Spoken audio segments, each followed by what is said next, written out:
Thank you very much, Patrick.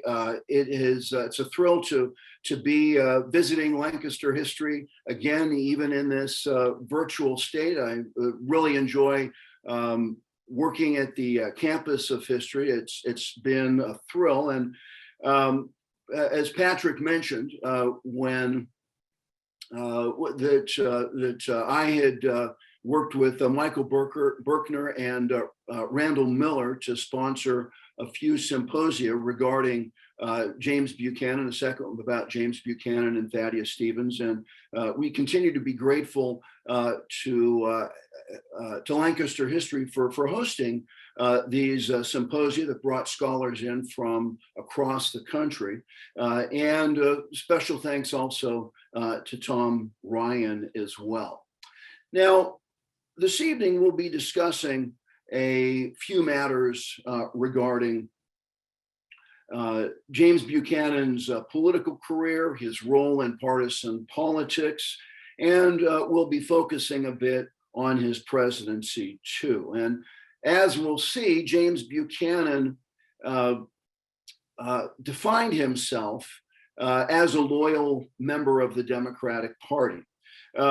Pennsylvania's Democratic Party was good to Buchanan as its members made possible his ascent into state politics and national politics, eventually with a seat in the U.S. Senate.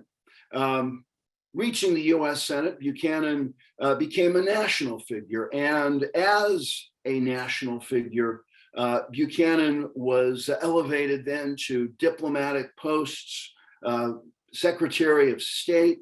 Two presidents offered him a seat on the U.S. Supreme Court, and Democrats from beyond Pennsylvania supported his presidential runs on 4 different occasions.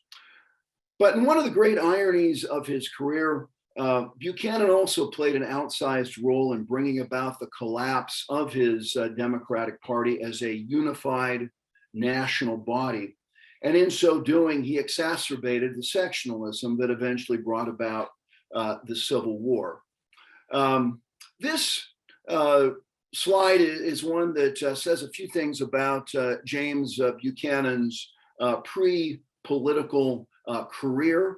And as you can see, he was a person of rare distinction in U.S. politics, and certainly one of the most qualified individuals ever to hold that office in terms of the breadth of his pre-presidential political experience. Now, this image is of James Buchanan in 1840. It's based on a painting from 1834, but it shows Buchanan as a U.S. senator.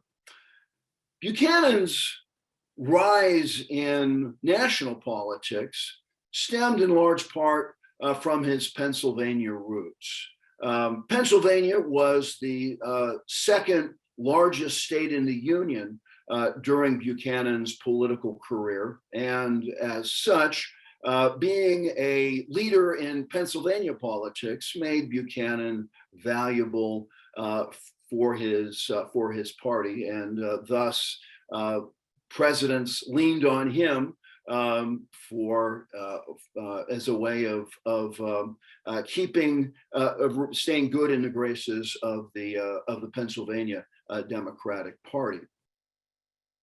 When Buchanan was born, the United States was operating under a political system, the first party system, between the Federalists, led by Alexander Hamilton, and the Jeffersonian Republicans, or Democratic Republicans, led by Thomas Jefferson. And this political system, which thrived in the 1790s, began to decline after 1800. After 1800, the Federalists never again controlled the presidency nor Congress. But at the same time, the Federalist Party remained competitive in Pennsylvania through the early 1820s. Buchanan came from a Federalist household. His father was a Federalist. His mother was a Federalist herself and supported Federalist leaders. And as an adult, after Buchanan finished college at Dickinson, he moved to Lancaster, and as Lancaster was a Federalist stronghold. James Buchanan began his political career as a Federalist. It was a natural thing to do, but he's embracing the Federalist Party when it's really no longer a national organization.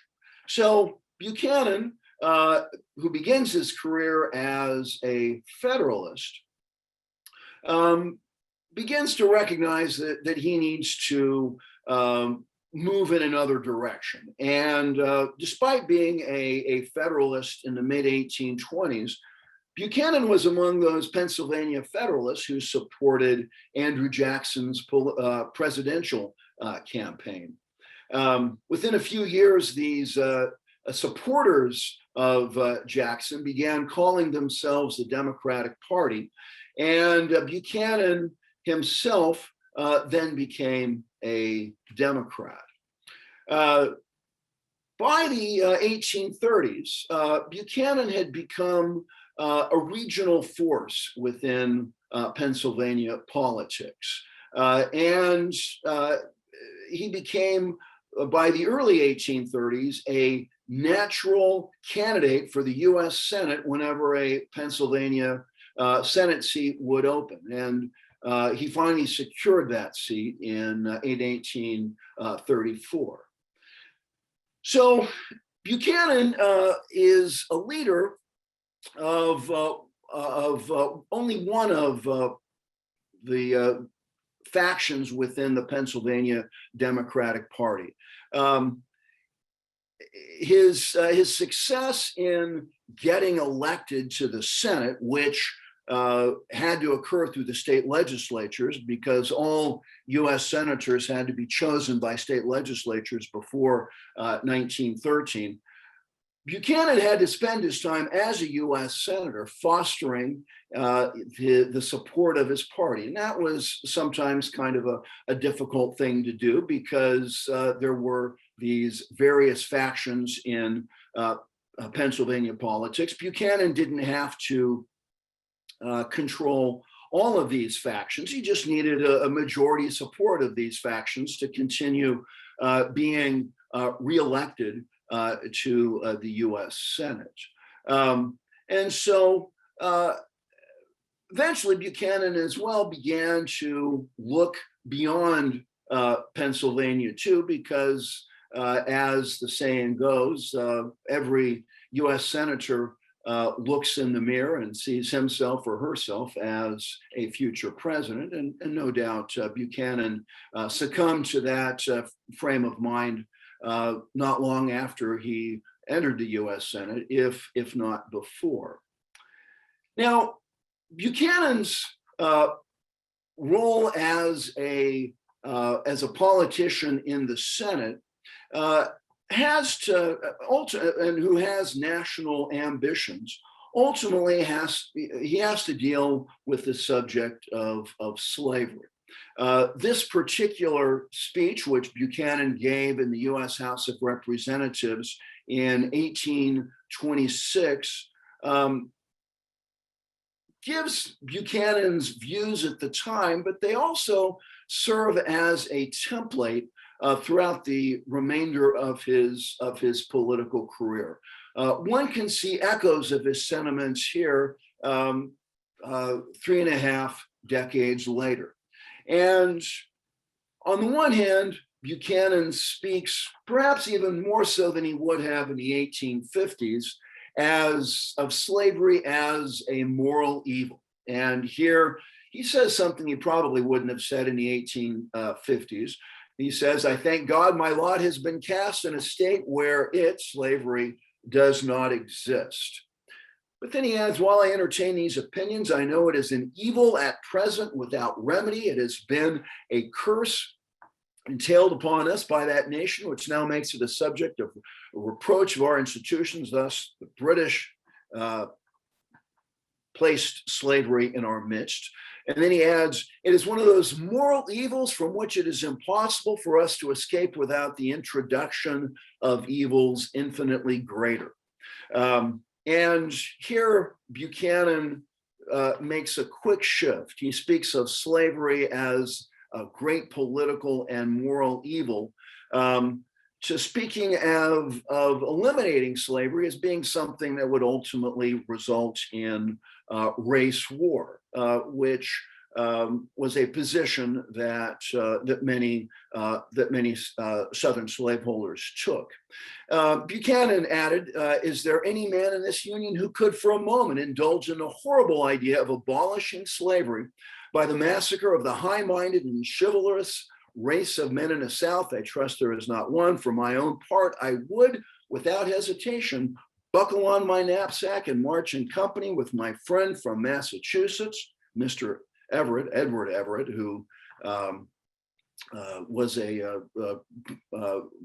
politician, national politician up through the end of the Civil War, in defense of their cause.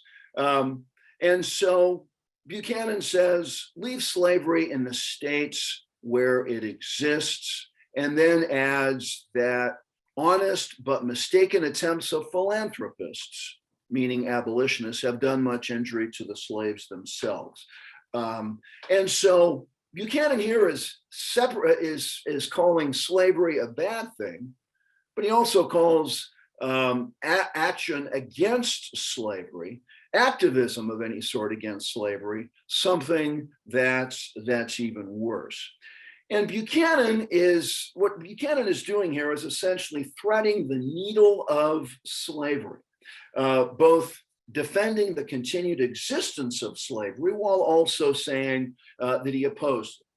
And his sentiments on this matter were ones that most Northern politicians, particularly those who had aspirations for the presidency or of a cabinet position, could have easily repeated. But these comments also underscore that for Buchanan, his concept of a federal union held that Americans should minimize their displeasure or outrage regarding slavery in the interest of national unity. But what made Buchanan stand apart from most Northern politicians, again, was the simple fact that he came from Pennsylvania. And as you look at this particular slide, it's showing the electoral votes that each state had in the 44 and 48 election. New York was the state with 36 electoral votes. Pennsylvania followed with 26. Pennsylvania was a large state. And again, keeping Pennsylvania Democrats on your side was an important thing for the National Democratic Party, because Pennsylvania was in the mid-19th century what we would call today a swing state. It went with the winner. In 1840, Pennsylvania went with the Whigs. In 1844, it went with the Democrats. In 1848, it went with the Whigs. It usually voted for the winner. So winning Pennsylvania was often the keystone to securing the presidency. Now, after Buchanan's second re-election to the US Senate in 1843, he began exploring the possibilities of a presidential run in 1844. Buchanan's candidacy did not go very far, but President James Polk elevated Buchanan's stature further by naming Buchanan as his Secretary of State, then and now the most prestigious cabinet post in a presidential administration. But in a way of underlining Pennsylvania's place in national politics was the fact that Buchanan's chief rival within the Pennsylvania Democratic Party, George Mifflin Dallas, became Polk's vice president. Buchanan also ran for president in 1848 and 1852. In the latter year, Buchanan was the leading candidate in 10 of the convention's 49 rounds of balloting. But after Franklin Pierce won the Democratic nomination, and then the 1852 election, the new president named Buchanan as his U.S. minister or ambassador to Great Britain. Buchanan's rise as a national political figure occurred within the Democratic Party. Not surprisingly, Buchanan maintained an unquestioned loyalty and commitment to the Democratic Party because the National Democratic Party consisted of a coalition that included members from slave states and non-slave states. And that coalition, just as we noted a few moments ago, required that its members regard slavery as a local matter and not as a national issue. Democrats may have disagreed about slavery as an institution, but most Democrats, particularly those with national ambitions, held that states should concern themselves with slavery and that the federal government should not. Buchanan's understandings regarding the Union and of the Democratic Party and the tensions involved in these understandings became clear during Buchanan's presidential administration. Ultimately, Buchanan's views regarding the Union and the Democratic Party exploded during his presidential term as the Union and as his party dissolved. And to understand Buchanan's role in how the Union dissolved requires us to examine his presidency. But to understand the problems that Buchanan faced as president, we need to say a few things regarding the presidency of his predecessor, Franklin Pierce. Because many of the challenges that Buchanan faced as president were rooted in developments that occurred under his predecessor. California became a state in 1850, and thereafter Americans increasingly talked about building a transcontinental railroad. One of the challenges, though, was that this territory that was west of Missouri was unorganized as it's identified on this map. It meant that the only governing force there was the United States military. From the perspective of those wanting a transcontinental railroad, the territory needed to be organized. Land needed to be put into private ownership so that a rail line could cross the country. One person who strongly supported this was a US Senator, Stephen Douglas from Illinois. And Douglas called for federal non-intervention in the federal territories and favored having settlers there decide a territory status regarding slavery rather than Congress. Stephen Douglas aimed to shepherd a bill through Congress, the Kansas-Nebraska Act, which passed and was signed into law in 1854. And the Kansas-Nebraska Act essentially created a large territory which had previously been unorganized that would be open to settlement and also open to slavery if the settlers there wished to have it. The previous understanding that Americans had was that this area would be closed to slavery, but Stephen Douglas's legislation changed that matter. So when popular sovereignty began operating then in Kansas, thousands of settlers then streamed into Kansas, aiming to take advantage of cheap farmland.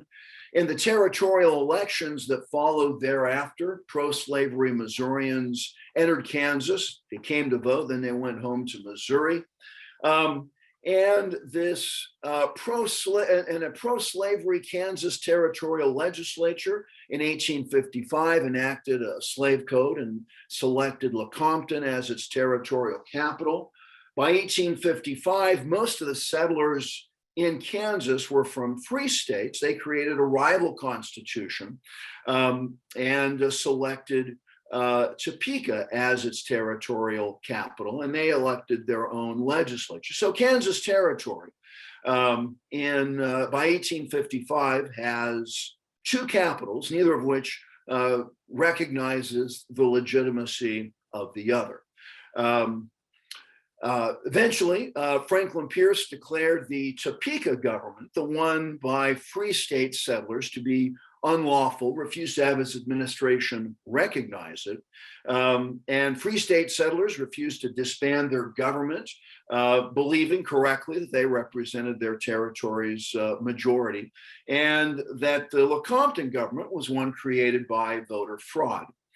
This leads to a circumstance that contemporaries and historians since have called Bleeding Kansas, where political conflict became violent conflict, leading to towns being burnt, pitched battles, and recognition that popular sovereignty in Kansas was obviously not working out.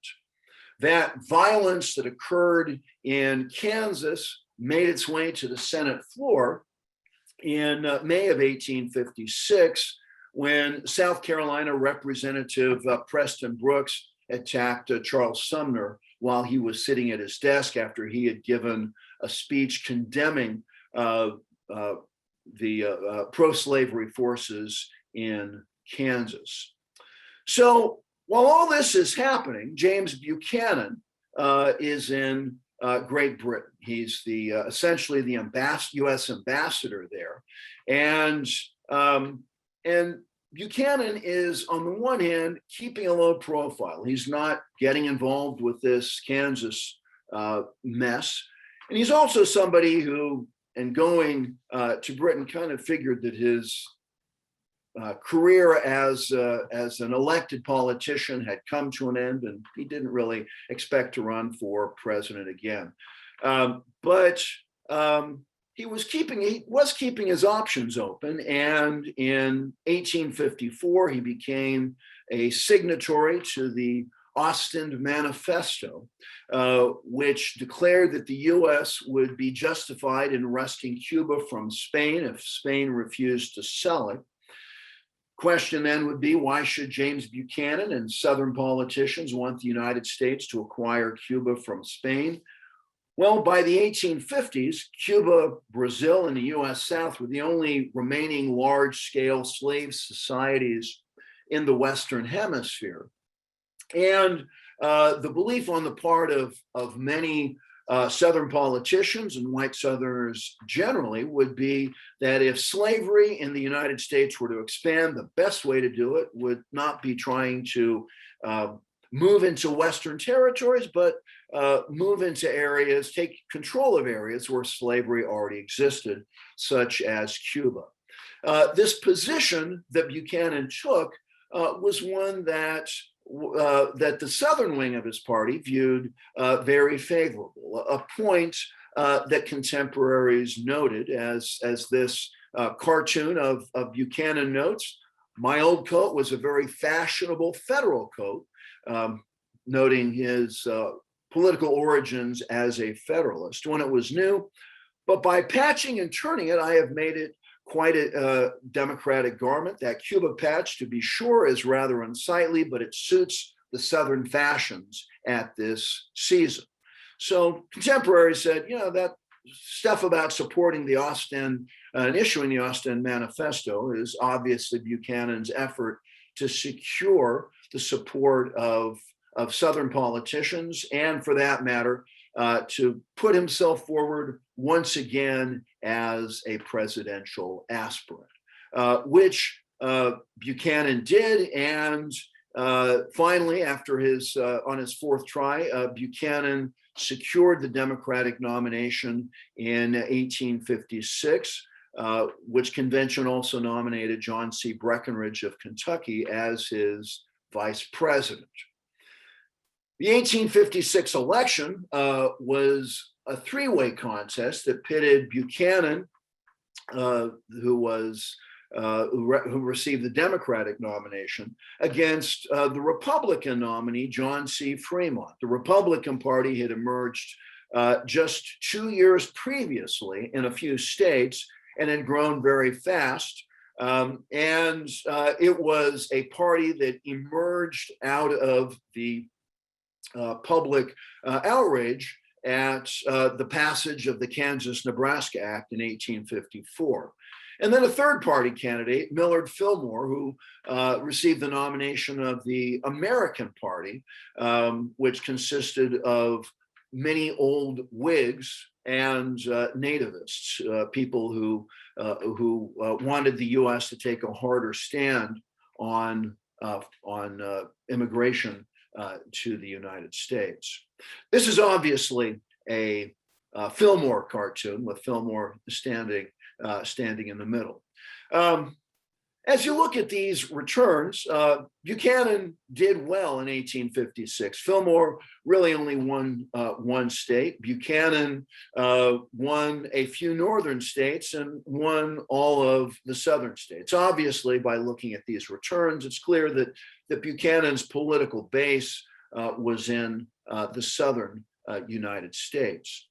But at the same time, a careful look at those returns shows us another thing, and that is that while Buchanan won a solid majority of the electoral votes and a solid plurality of the popular vote, he ended up losing the popular vote in the free states, where the majority of the country's population lived. The 1856 election was something of a very large and significant victory for Buchanan and the Democrats. But what the election returns also show is that shifting a few states in the next election would possibly cause the Democrats to lose control of the presidency. So one of the things that Buchanan aimed to do, and this as president, Buchanan acting as a partisan, because we are, after all, talking about Buchanan in partisan politics, comes during Buchanan's inauguration, March of 1857. This is the first photograph of a presidential inauguration. Buchanan is there in the background. And Buchanan, in his remarks, really at the very beginning of his remarks, quotes from the Kansas-Nebraska bill and says that there is a dispute even within the Democratic Party as to at what point a territory can outlaw slavery. Can it do so at the territorial stage? Can it do so only when it becomes a state? Buchanan said, this is a matter that's going to be resolved happily, he said, because there's a case coming before the Supreme Court, and we'll let the Supreme Court decide this matter. Well, as it turned out, Buchanan already knew how the Supreme Court was going to decide, because during the period between his election in November and his inauguration in March, this case, known as the Dred Scott case, dealing with the freedom of a man enslaved named Dred Scott, who was suing in federal courts for his freedom. The case is itself a complicated one, and we could easily spend the entire evening talking about the Dred Scott case. But for our purposes, want to mention just a few things. John Catrone, who was an associate justice from Tennessee, was looking at the makeup of this decision and was worried that too sectional of a vote in the Supreme Court, that is, all the Southern justices voting one way, all the Northern justices voting another way, would not look good. It would be bad optics for the Supreme Court. So Catrone asked James Buchanan if he might contact another Pennsylvanian on the court, Robert Cooper Greer, who ended up receiving Supreme Court seat that James Polk had first offered to James Buchanan. Buchanan turned it down, decided to stay on as Secretary of State. Robert Cooper Greer took that seat, and he was kind of wavering. Didn't know whether he'd vote one way, didn't know whether he'd vote the other. Buchanan urged him to vote with the Southern majority, thus making the Dred Scott decision, which was decided 7-2, seem as though it was a bisectional majority from the court rather than one that was simply sectional. Well, from Buchanan's position, and as far as the Dred Scott case is concerned, we should note just a few things here. First, Roger Taney, who was the Chief Justice at the time and wrote words in the Dred Scott case, which kind of lived forever, that people of African ancestry had no rights for which the white man was bound to respect. Those words, which are themselves one of the saddest legacies of the Supreme Court, proved to be less consequential to Buchanan and his contemporaries by the decision of the court saying that Congress could not prohibit a citizen from holding and owning property of this kind in a United States territory.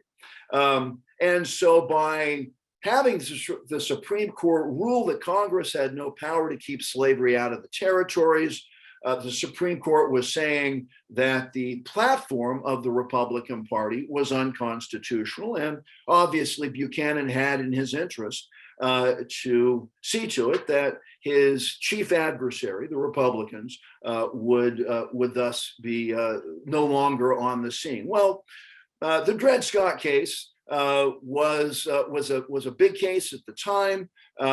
It didn't keep the Republicans from continuing to organize, particularly in response to actions that were occurring in Kansas. Kansas became something to which Buchanan devoted a considerable amount of time. He waged a lot of capital on Kansas because, as you'll recall, Kansas was a state whose government had been, the Lecompton government, by slave state settlers, had been recognized by the Pierce administration. And Buchanan continued recognizing the Lecompton government, not the Topeka one, which represented the majority of settlers in Kansas.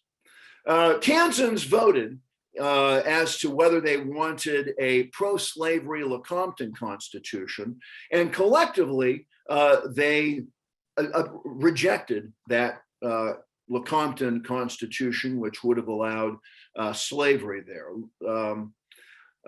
Buchanan nonetheless pressed Congress to admit Kansas as a state under the Lecompton Constitution. As Buchanan said, Kansas has spent too much time in the public attention. It is high time that this should be that our attention should be directed towards more important objects. When admitted into the Union, whether with or without slavery, the issues happening in Kansas will speedily pass away, and they can manage their affairs in their own way. Buchanan aggressively tried to get Kansas admitted into the Union, even though it would be admitting Kansas as a state under a constitution that the majority of its settlers didn't want. Fellow Democrat Stephen Douglas, like James Buchanan, said he didn't really care whether slavery was voted up or down in Kansas, but Douglas realized that the Lecompton Constitution was a violation of popular sovereignty, and ultimately he broke with Buchanan. Buchanan pushed members of his party to admit Kansas as a slave state, and his fellow Democrat, Stephen Douglas, tried to get Northern Democrats to oppose the admission of Kansas as a slave state. The Senate approved the admission of Kansas under the Lecompton Constitution, but by a very narrow margin, the House rejected Kansas's admission under the Compton Constitution just 9 days later. And as this contemporary cartoon notes, it more or less depicts Buchanan as defeated in a cockfight with Stephen Douglas. This fight with Stephen Douglas over the admission of Kansas under the Compton Constitution broke the Democratic Party in the North and ultimately undermined its national viability. Buchanan became very unpopular among Northern Democrats. Stephen Douglas became much more popular among Northern Democrats, but unpopular among Southern Democrats. Buchanan used a lot in his administration, used many tactics to get the Lecompton Constitution approved. Afterwards, a congressional investigation revealed the levels of corruption that were going on in the Buchanan administration to get the Lecompton Constitution passed by Congress. Buchanan pledged in his 1857 inaugural address that he would only serve one term. So as his term came to an end, Buchanan, who had sided with the Southern wing of his party, did so. And as that happened, as the National Party tried to agree upon a nominee in 1860, they found it increasingly difficult to do so. At its national convention in Charleston, South Carolina, Stephen Douglas was the acknowledged frontrunner. Yet, at the same time, Douglas,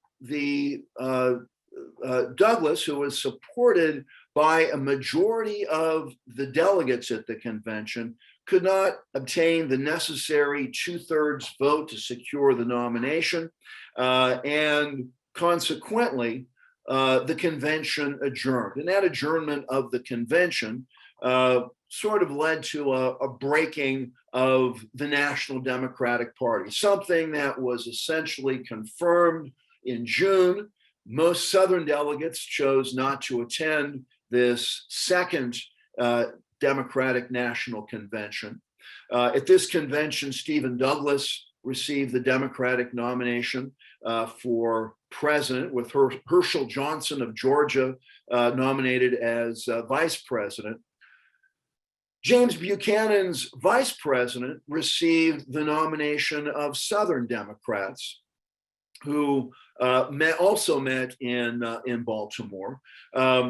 Buchanan ended up supporting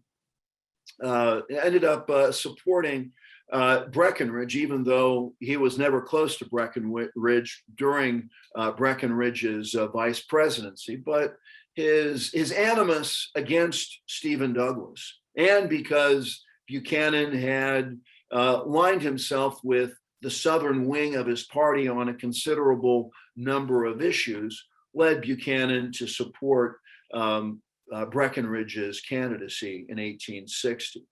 The Republican candidate, Abraham Lincoln's reputation for honesty, stood in contrast to the Republican administration's corruption. Buchanan's corruption, and more so his administration's corruption. Buchanan wasn't implicated in much of the corruption itself.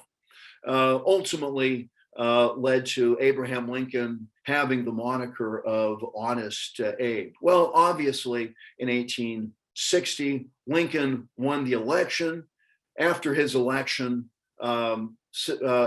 South Carolina begins to take steps to secede from the Union, and eventually the Confederate States of America forms during Buchanan's administration. And in fact, during the closing months of Buchanan's administration, several members of his cabinet ended up leaving his administration and aligning themselves with the Confederacy immediately after leaving Buchanan's administration, even while even before Abraham Lincoln's inauguration in March of 1861. So how does James Buchanan respond to secession? Well, very quickly, I'd simply note that he had two responses. The first response he gave in his annual message in December of 1860. He said, the problem that the United States was facing at the moment came from the fact that Northern people who have been intemperate on the question of slavery in the Southern states, and it's ultimately their fault. Extremists in both sections, Buchanan said, have led to this disruption, but the largest share of the blame came from those who in the North who have been agitating against slavery now for 3 decades. In essence, he says, it's your fault that this has happened.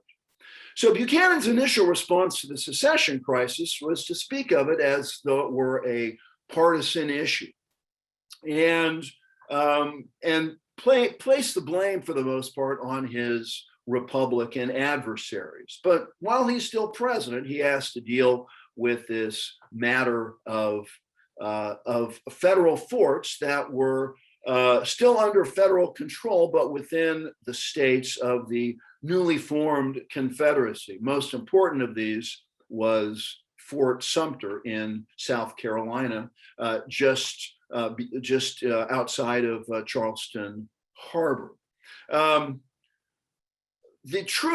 troops who were in Fort Sumter were themselves running low on supplies. Buchanan proposed to resupply those troops by sending a ship that would provide military supplies to Fort Sumter. The ship, Star of the West, was fired upon as it approached Charleston Harbor. Some respects, first shots of the Civil War. But Buchanan was determined to hold on to those forts. And in the closing weeks of his administration, he replaced many people who had been, who left his administration to join the Confederacy with Unionist Democrats, such as Edwin Stanton, Joseph Holt, who later played prominent roles within the Lincoln administration. But for many people who looked at the United States in 1861, they saw a diminished country after Buchanan's presidency. Buchanan himself retired to Wheatland in Lancaster. Throughout the war, he maintained a low profile, though early in the conflict, he wrote the first post-presidential memoir, Mr. Buchanan's Administration on the Eve of the Rebellion.